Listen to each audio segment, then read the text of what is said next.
Auto insurance can all seem the same until it comes time to use it. So don't get stuck paying more for less coverage. Switch to USAA Auto Insurance and you could start saving money in no time. Get a quote today. Restrictions apply.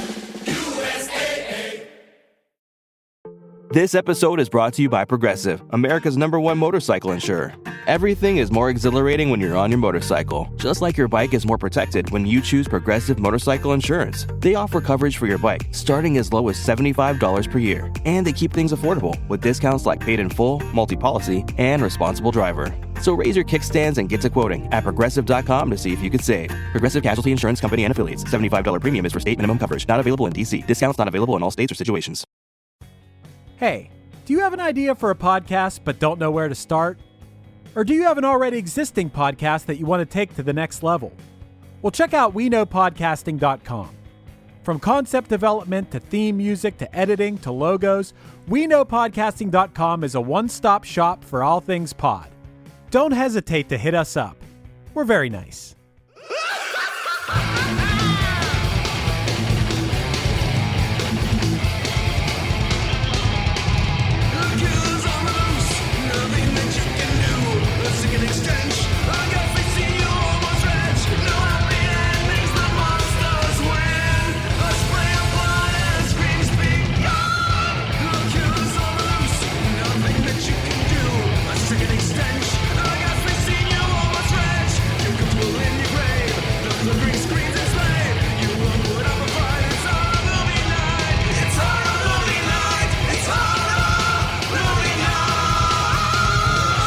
Everybody, and welcome to another episode of Horror Movie Night. This week we're talking about a film from the 50s, so you can figure out it's me. We're talking about House of Wax from 1953. And guys, I think Scott already knows this. Kyle, you probably know this too. This is like legitimately one of my absolute favorite movies of all time. Like I fucking love this movie. It was one of my earliest horror films. I talk about this all the time, but when I was a kid, I was kind of afraid to watch horror movies, but like the old classic movies felt safe. Like it was like, oh, I can watch like Creature from the Black Lagoon and Wolfman because they're like old movies. And my grandfather would show me his tapes, and he gave me a VHS tape of A House of Wax. I feel bad for the kids that my parents forced to hang out with me for my birthday because this was definitely a frequent Matt Kelly birthday sleepover watch that no one cared about but me. I stopped taking notes about 5 minutes in this movie because I'm like, what am I doing? I've seen this 1,000 times. I could recite most of this movie. But the two things that I wrote down that felt important enough to call out is A, I fucking love the theme song to this movie. Like that, like, creepy House of Wax. Yeah, House of Wax. No, but you know what I mean? Like the musical score, it's like this weird almost theremin, but not theremin type sound that's kind of playing whenever the killer shows up that I love. And as a kid, for some reason, all of those melting faces at the beginning of the movie freaked me the fuck out. I did not enjoy watching that as a kid. Yeah, no, those were pretty fucking serious. Like, this is my first time watch. I've seen half of the remake, which doesn't matter either. But like, I have no real frame of reference here, right? Like, other than I don't even know. I don't even know what I thought House of Wax was. Well, this is also a remake. Yeah. Oh, is that right? Yeah, it is. Of a 1930s film called The Mystery of the House Museum. Oh, I've seen that one.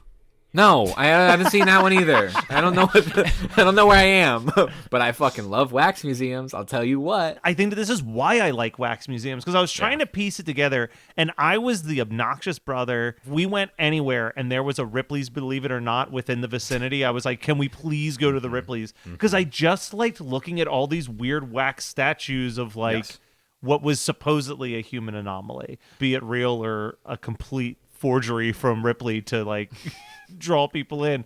I was so obsessed with that stuff, and I think part of it is because like watching this movie gave me such a weird appreciation for how much work goes into building wax figures. Like, you got to find someone that looks like the person you want to make the wax figure out of. Then you have to murder them. Dip their body. It's a very complicated process. In Pepto-Bismol, apparently. There's something about this film where I need you two to let me know, do I just love this because I have such a long time nostalgia goggle over my face for this? or is this actually like a pretty good schlocky 1950s film? This movie was a massive hit, so you're not wrong. It made shitloads of money. The good thing is that also had the 3D gimmick and Paddleball Patrick to really bring it on home and fit 3 balls in his mouth, which I thought I was the only one who could do. But apparently he can do it very well. So here's the other funny thing. Like I said, I watched this movie a lot. I didn't comprehend that it was originally shot to be in 3D until I was like well into college. And I was like, oh, of course. I will say that they were a little more lax on the gimmicks of it than I expected. Except for the paddleball guy. Except for the fucking paddleball. And like a couple like maybe trying to break down the doors a couple times, right? Yeah.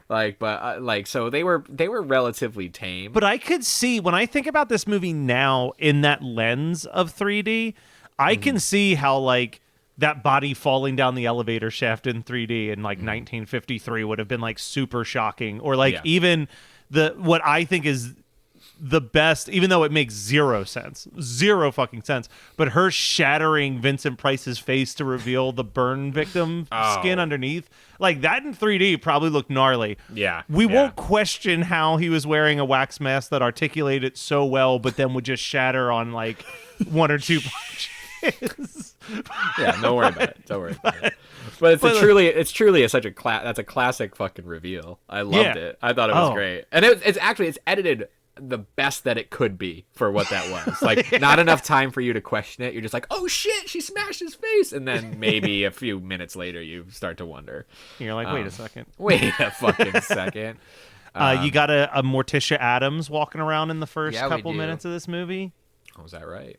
The girl that gets killed. The man that knows every name of every obscure fucker from a movie from the 70s on, apparently. No, I had no idea. I just Are you familiar with who Vincent Price is? This is my first. Yeah, this is my first one.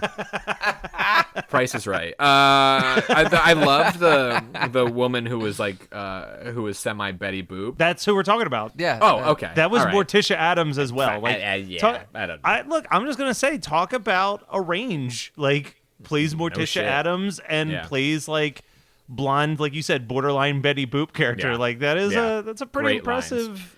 I was reading up on her a little bit. I've seen this movie before, and it's a little slower than my usual cup, So I was kind of keeping myself busy while I was playing, and I was reading. I don't know if it was her IMDb or her wiki, but she was worried that she was gonna get typecast by doing the Addams Family as just doing horror, because that's what happened to the lady that did King Kong. She has a great role. Like I thought the character was awesome. I thought it was really fun.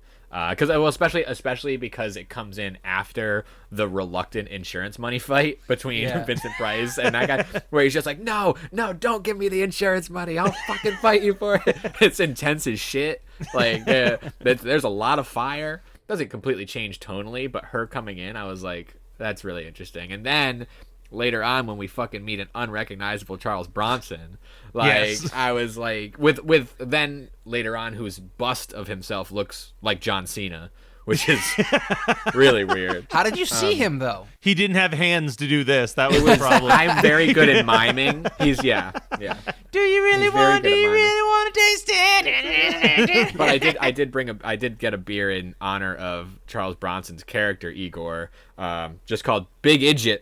Because he's just a big fucking idiot. I don't want to always be hedging in on Kyle's thing, but I wanted to bring a beer as well. I didn't find one, so I instead brought a candle, since this is the House of Wax. I love it. I'll drink to that, Scott. And then you bring the Pepto-Bismol, Matt, like you said you would. Oh, yes. I could bring that too. I'm pretty sure of the three of us, I drink gallons of it compared to it.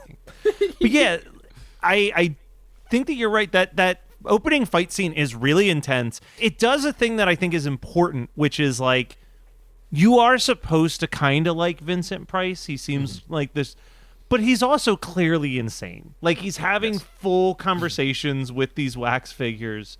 Almost like seems like he has a pseudo-sexual relationship with one of them. Yeah. Like, he seems slightly unhinged out the gate, and I think it makes it an easier pill to swallow that he would just turn to like full-blown murderer with just like the little inconvenience. Yeah, he's hanging on by a wick there. Yeah, He's Man, he's a powder keg that's gonna blow.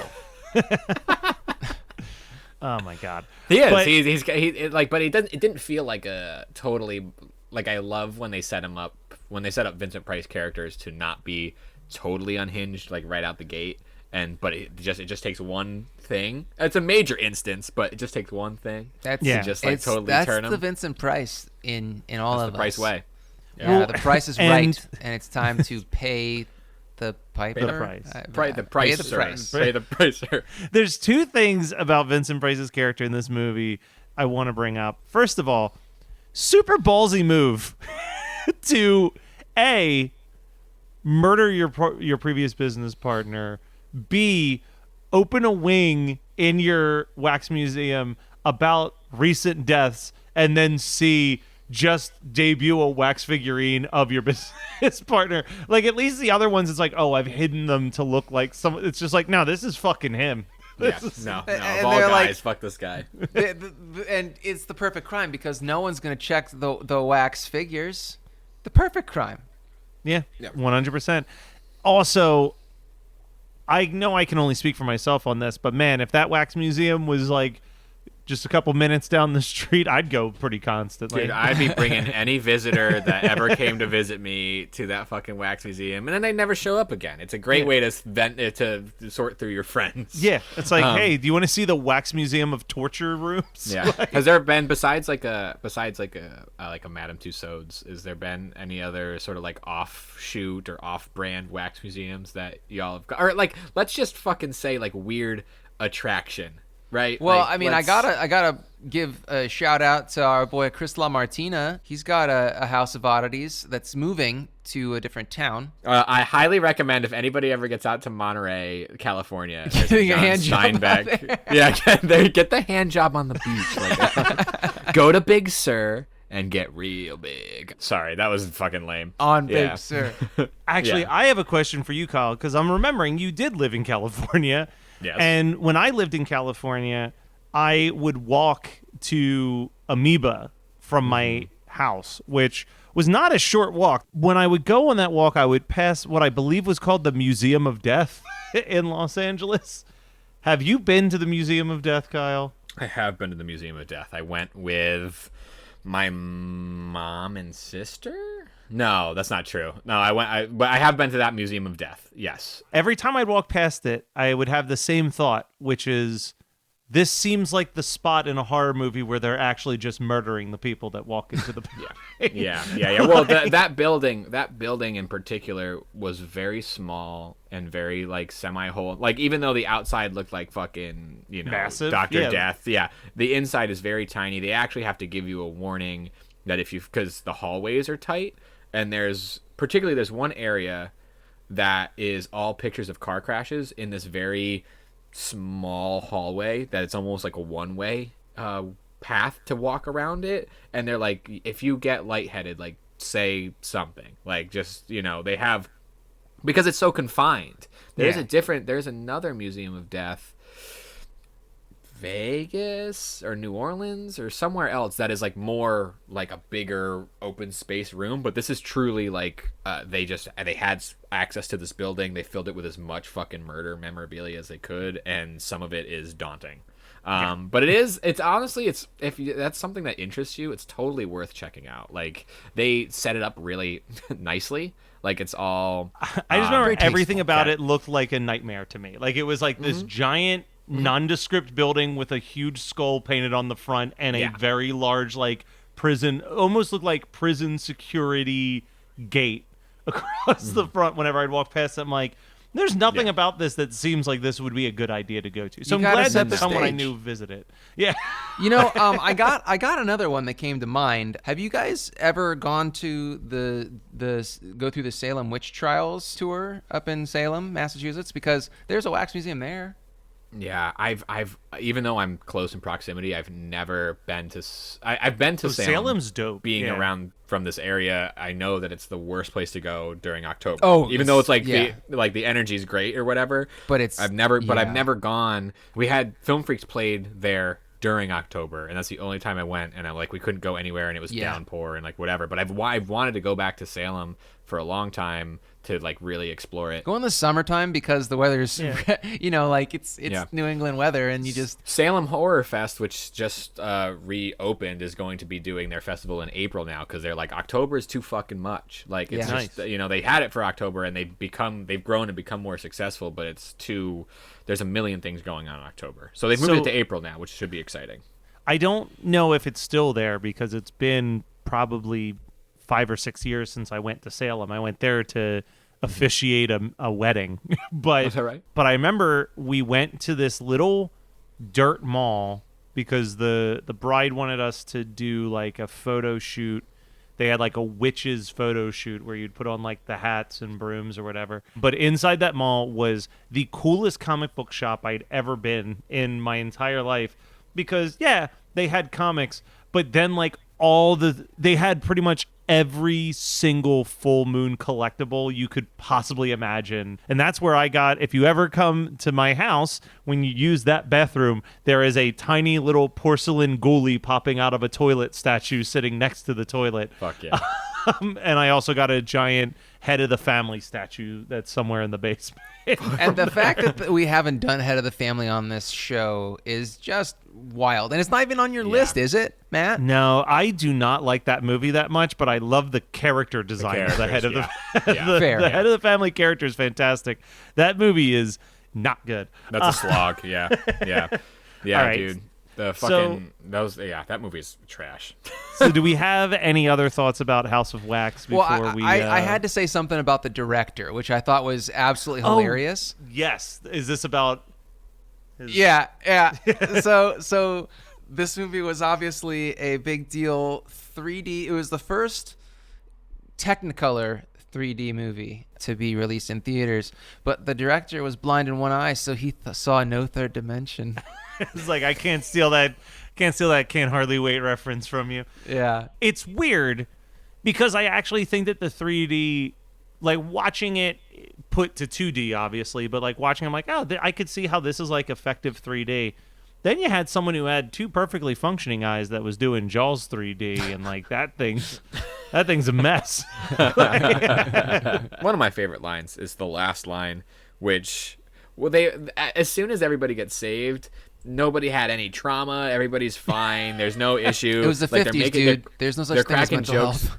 They're cracking jokes about the guillotine almost killing a guy. And then they say, quote, by the time this guy gets out of Sing Sing, he'll have a big beard. To which I say, no, he'll just have a mustache, because they were referring to fucking Bronson and his bust. And then all the Death Wish movies happened. So I love this prequel to Death Wish is all I wanted to say. All right, so that's a perfect setup for someone to ask me about a double feature. This episode is brought to you by Progressive, America's #1 motorcycle insurer. Everything is more exhilarating when you're on your motorcycle, just like your bike is more protected when you choose Progressive Motorcycle Insurance. They offer coverage for your bike, starting as low as $75 per year. And they keep things affordable, with discounts like paid in full, multi-policy, and responsible driver. So raise your kickstands and get to quoting at Progressive.com to see if you could save. Progressive Casualty Insurance Company and Affiliates. $75 premium is for state minimum coverage. Not available in D.C. Discounts not available in all states or situations.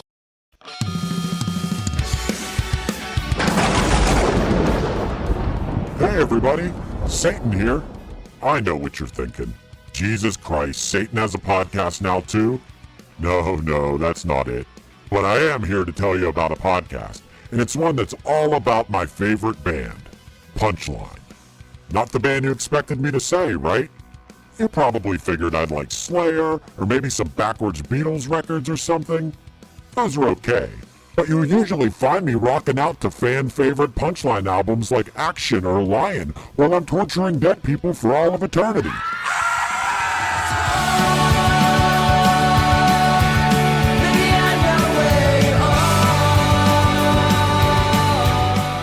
Punchline's podcast is called A Band Called Punchline, and it's super entertaining to listen to this documentary-style look back at the 25 years of my favorite band. Honestly, I'm really feeling like I'm getting to know these guys, and their story is amazing. I'm so ready for them to get down here. I have so many questions. I gotta give them credit for catching on to my whole 37 thing, too. There's a reason why they're my favorite band, and if you listen to their podcast, they might become yours too. A band called Punchline is available wherever you listen to podcasts. Check it out, and I'll see you all in hell.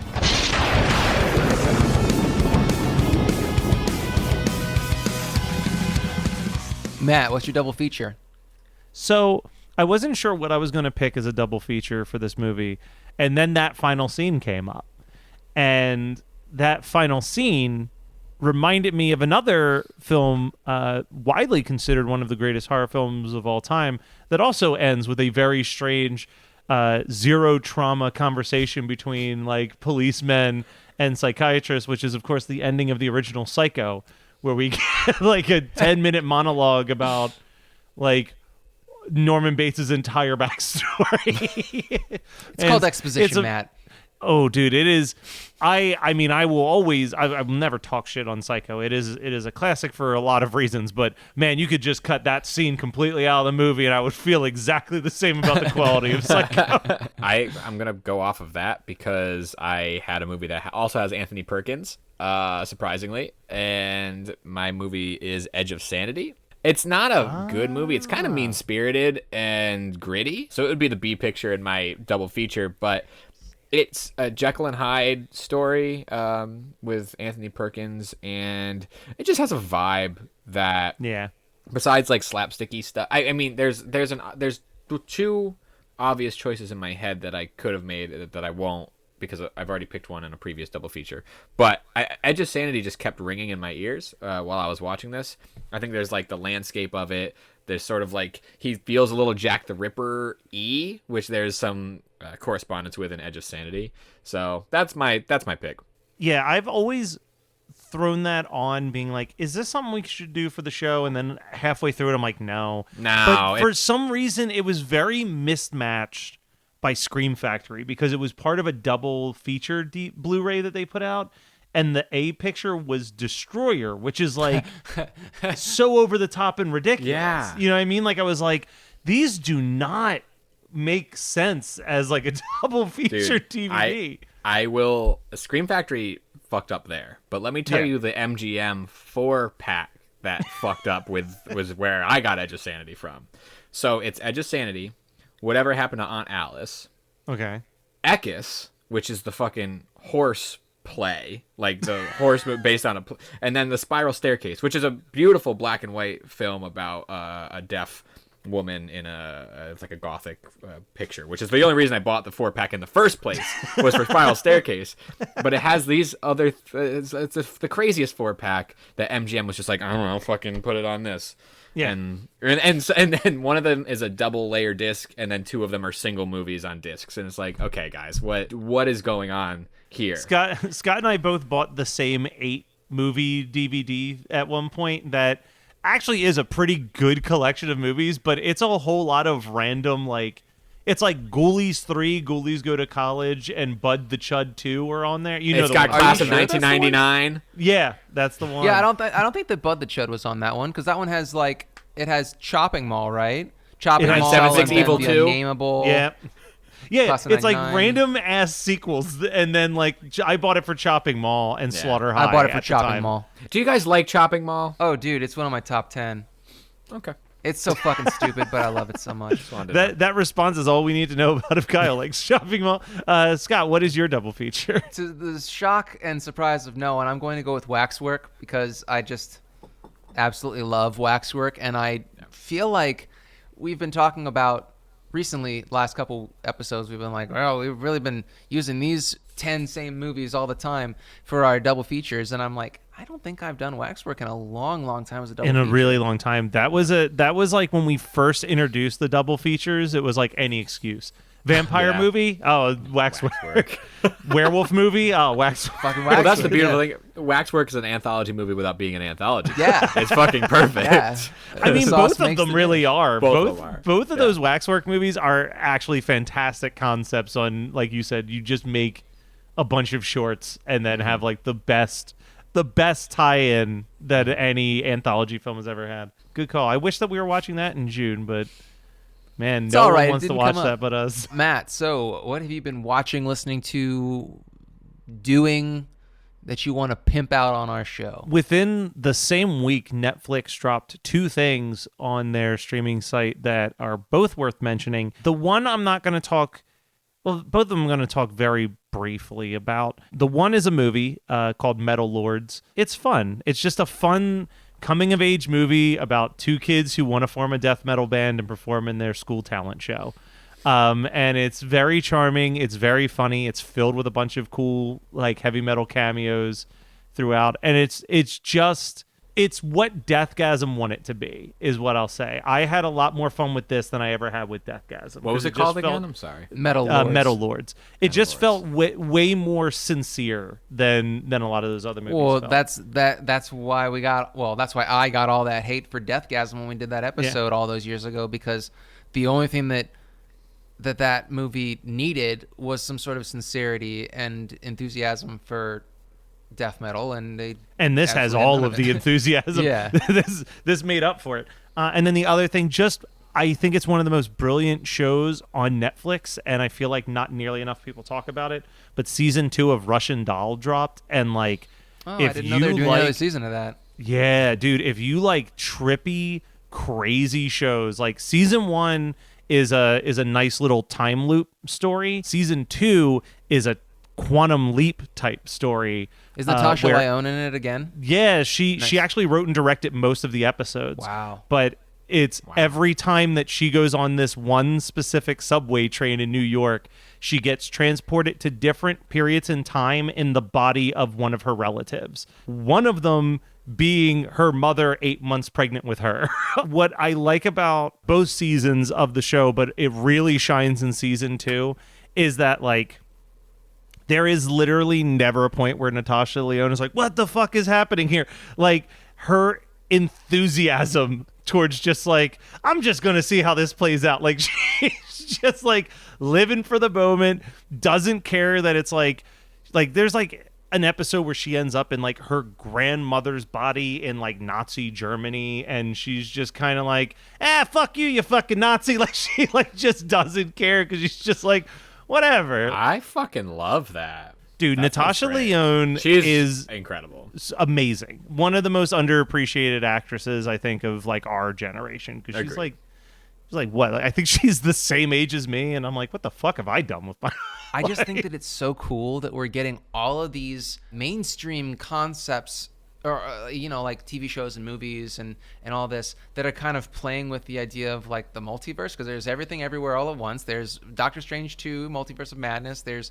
Russian Doll season 2, there's Moon Knight, which isn't exactly the same, but it's got like ideas of what is reality because it's playing into the MCU, and other things like that as well that are kind of slipping my mind right now. But I just love the fact that it's kind of becoming a normalized plot device, because it's real fun. It definitely is. I want to say that something that has to get a little bit of credit for it, even though this was 15 years ago maybe at this point, but I feel like Lost was like a big proponent in that, just because like that was like a massively popular show that like was introducing stuff that anybody who read a comic book was like well aware of the concept of like, but like anybody who didn't really read comic books was like, what the fuck is happening? How are there 2 of them now? And like, I think that having such a massively popular show introducing that concept made it real easy, like a couple years later when Marvel's like, fuck it, we're just going to do Spider-Man Into the Spider-Verse, and they're just going to have to figure it out or fuck off. Like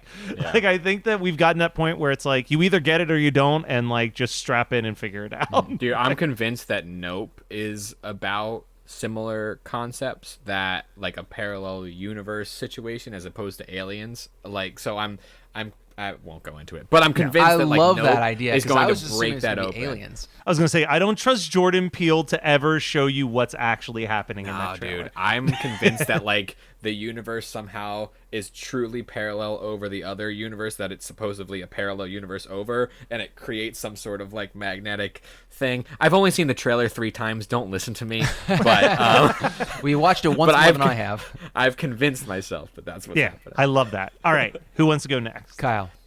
I'll go next. I watched the Nope trailer again. And, I last night I took my mom to see. It was not a belated Christmas present. The Christmas present was for this date. I took my mom to see Pretty Woman the musical. I've never seen the movie Pretty Woman, but I know enough about I know the story and all the quotes that have ever been in any compilation of that type of shit. Right. The musical's not great. It's corny. It's there's no real memorable songs. But going into it was fun. I had a great date with my mom. It was wonderful. It was just cool to go. I don't know. It wasn't Wedding Singer level, because I think Wedding Singer is really pretty smart about being its own thing. This truly felt I don't know, it was just picking up beats from the story. But Gary Marshall did the book and Bryan Adams did the music, and there's a handful of songs that are yeah, that tracks completely. The second act's a lot more fun than the first act. I don't know. I just wanted to talk. I just wanted to say that I took my mom to go see Pretty Woman, and it was fun. I love that. I love that too. Yeah. Because the other thing that I watched was Flesh Eater from Vinegar Syndrome. Yeah, I don't want to talk about it. You did. You already. I already talked about it twice on the Facebook group, and I don't need to fucking say it again. Hopefully, my mom's not please don't take me to anything else, Kyle. Your taste is funny. Shit. Yeah. You took me to Pretty Woman the musical and the Museum of Death. I think I'm done with it.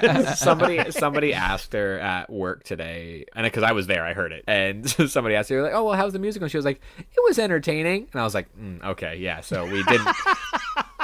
We both were this is corny and kind of lame, but we had a good time together. We don't get to do that often, so it was. Well, that's fun. Sweet. Yeah. All right, Scott, take us home. All right, on so this topic anyway. I have two things that. One I watched with Megan and one I watched by myself. And I have misgivings with both, so I am going to air my grievances.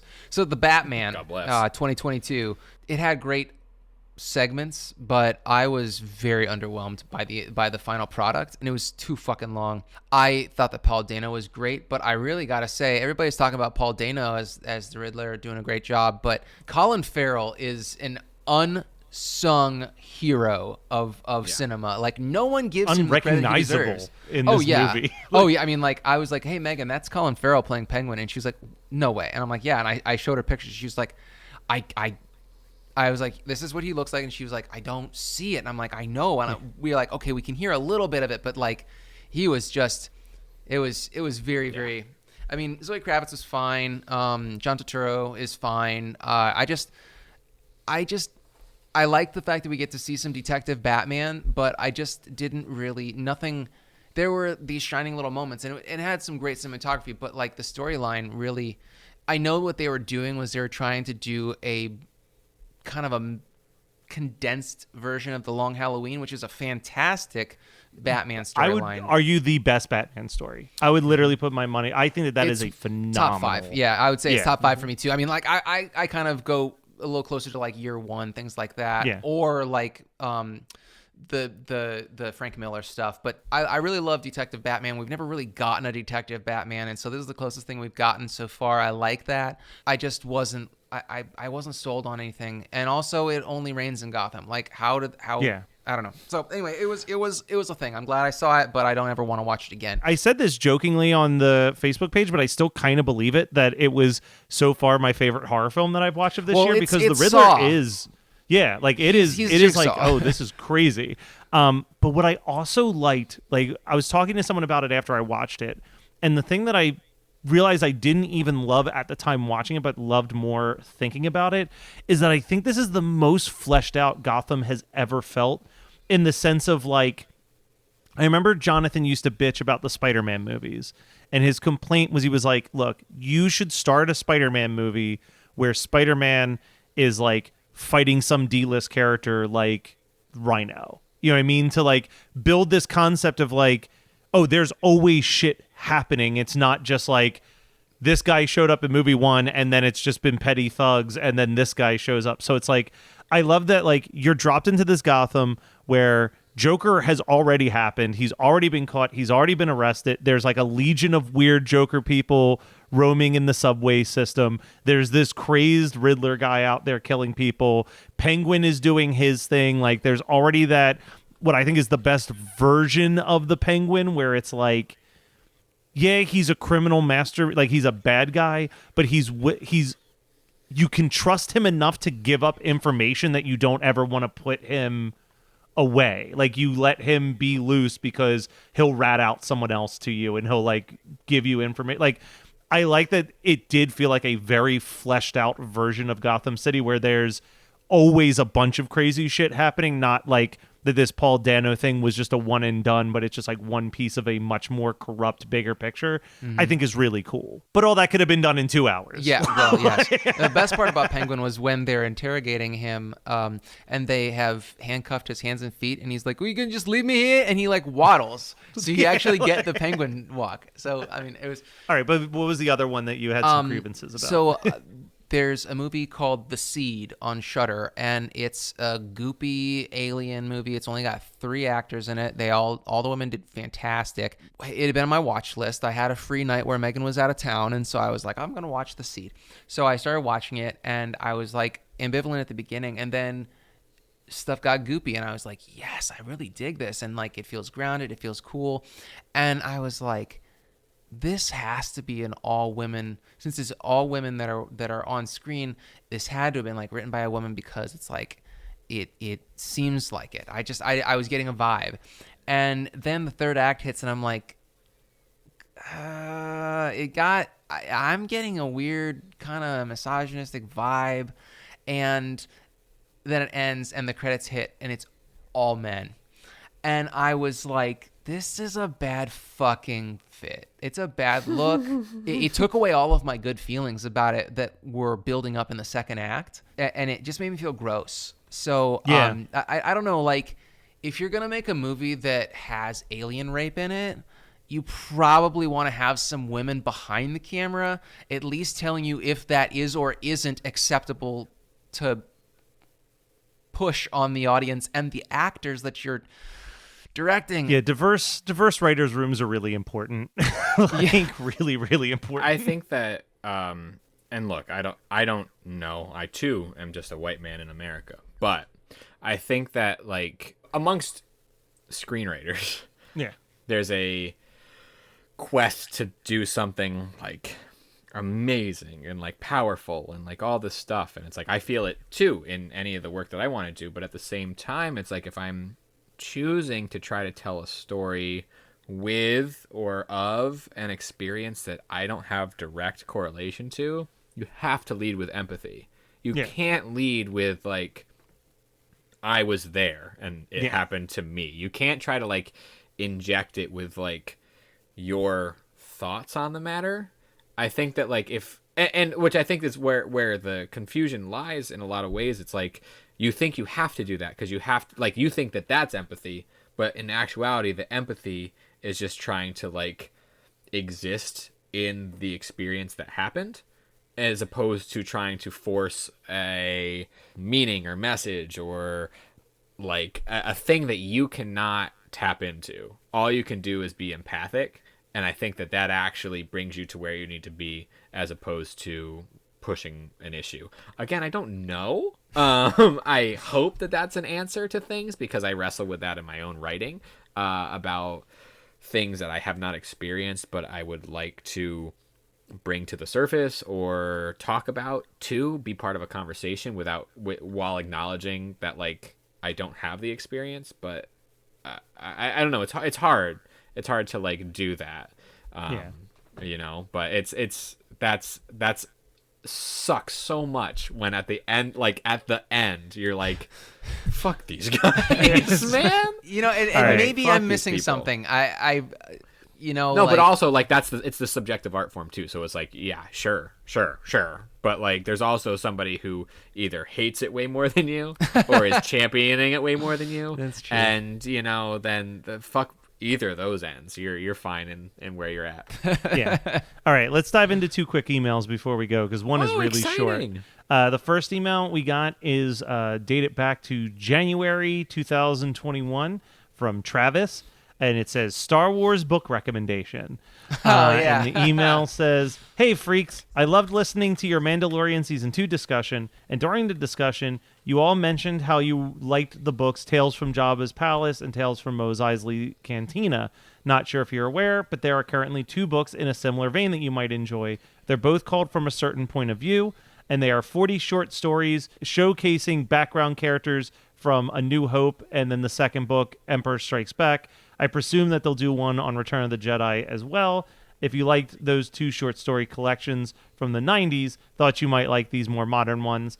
Thanks for putting out the podcast. Take care." So I haven't had a chance to check those out, but those do seem like, I'm not a big Star Wars book guy, but if you're just giving me weird little short stories about background characters, that's like exactly what I'm looking for in a Star Wars book. But unless anyone has any thoughts on that, I'll go to the much more discussion worthy email. All right. So this one's called Cheers from Texas. And it says, "Hi guys, my name is Kyle, and I do backup vocals in a black thrash speed metal band called Black Jackal. I also joined a traditional heavy metal band called Rygar last year, and both projects recorded albums that have been that will be released later this year. I also play in an Australian metal band called Bastardizer. We even toured Europe for a couple weeks. I love music and I love horror movies, and I have a weekly DJ night called Metal Mondays at The Mix, where I spin punk, metal, rock records, and play horror movies on a projector all night. It's pretty cool. A lot more people have been coming out since we started back up after quarantine. Luckily, most of them are pretty safe when they go, so we haven't had any health scares. I started listening to the podcast late last year. Of course, I was sent to work from home during the pandemic, where I could freely listen to music. Interviews and podcasts all day, as loud as I want it, while wearing my pajamas and inappropriate horror band t-shirts.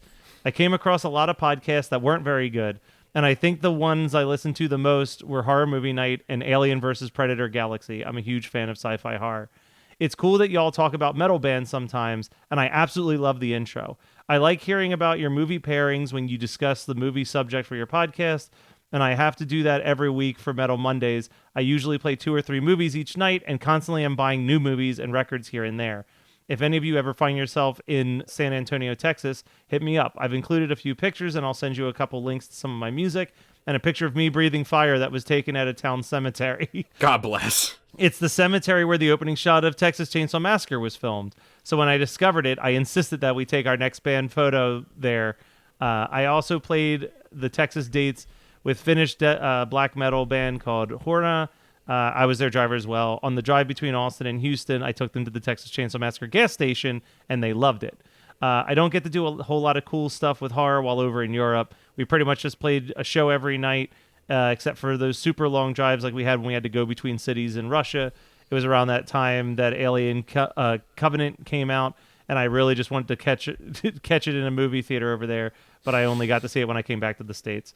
There's a really cool horror theme bar under a venue that we played at, but the pictures were lost somewhere in the world of social media. Anyway, keep up the good work and keep an eye out. I'll keep an eye out for the next podcast. Cheers. And that was from May of last year. But I've actually also been to that gas station that he's talking about. It's a barbecue place that you can go to. Yeah. You can also get married there. And they've got... Yeah, and they have the original van and a bunch of the old props from the first movie, like the grandpa's sitting in a chair in the corner and shit. That rules. It's cool. It's a cool spot. So based on that, real quick, have either of you either been to a place where they're playing like music that you love and projecting movies that you love simultaneously? And B, have you ever gone to like the original place where a movie was shot? I kind of know the answer to that with Kyle because he took me to one. I think I gotta say no to both, actually. Really? Oh man. I don't think. Yeah. I've never even been to the Christmas Story house, and that's just up in Cleveland. So yeah, I mean, besides living in Pasadena brought me to a lot of the Halloween and other John Carpenter locations. On my honeymoon, we drove cross country, and our first stop was Evansville Cemetery in Pennsylvania. So we got to go to the Night of the Living Dead Cemetery, which was great. That was probably one of my not one of my favorite stops. There was much more entertaining stops, but it was the first stop, so it was like it was meaningful. And then as far as places that have sort of done that type of thing, the San Antonio bar sounds amazing. I've been to the Hyperion Cafe, I believe, in Los Angeles. that often did I don't know if when I went, they weren't projecting movies, but they were doing a full horror soundtrack DJ night. Like that was all they were doing, and it was fucking incredible. It was so fun. So the only one I have for seeing a place was the Pasadena trip that you took me to, and the aforementioned Texas Chainsaw Massacre gas station. But I do actually have two answers for the other one with the bar. There's actually a bar that's maybe a 30-minute drive from here that I used to go and see shows at all the time called Oddities Bar. A friend of the podcast's, both Cassettes and Johnny Neutrino both have played there. And it's this total punk rock bar. Kesha actually shot a music video there, which I think is awesome. But it's like all punk checkerboard stuff. But in between bands, they're just playing kill compilations from slasher movies on all the TVs. Great. And then in San Diego, actually, we met up with, when we were doing San Diego Comic-Con setup the night before the convention started, we met up with Joey and Josh from Fright School, and we were trying to find a place to hang out, and there was a barcade, and it was like free play arcade and pinball machines, nothing but 80s music playing in there, and all the TVs that night had different 80s vampire movies on. So it was like Lost Boys, Near Dark, Fright Night, like was just all across. It was awesome. Those are the two where I'm like, I don't drink, but I love these atmospheres, and I'll stay and hang out Man, here. they have the best Coke here. Coke. Yeah, Cola. my God, just chugging these sodas. That was House of Wax from 1953 as picked by moi. We'll be back next week with even more horror movie night. But if you have questions, send us some emails at hmmpodcast@gmail.com. Also, listeners submit it. The floods are open. Let them in so we can figure out September. And on June 4th, we will be live on our Facebook and all of the Geekscape socials, just binging a bunch of classic horror movie night movies. Tune in. We will definitely be raising money for a charity. I just still haven't figured that out at this time. But thanks as always for checking us out, and we'll be back with more Horror Movie Night.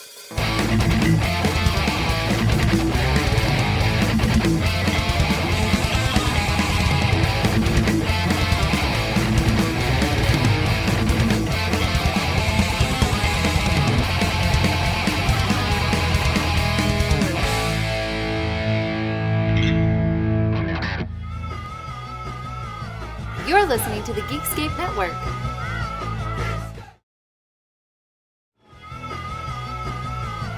You're listening to the Geekscape Network.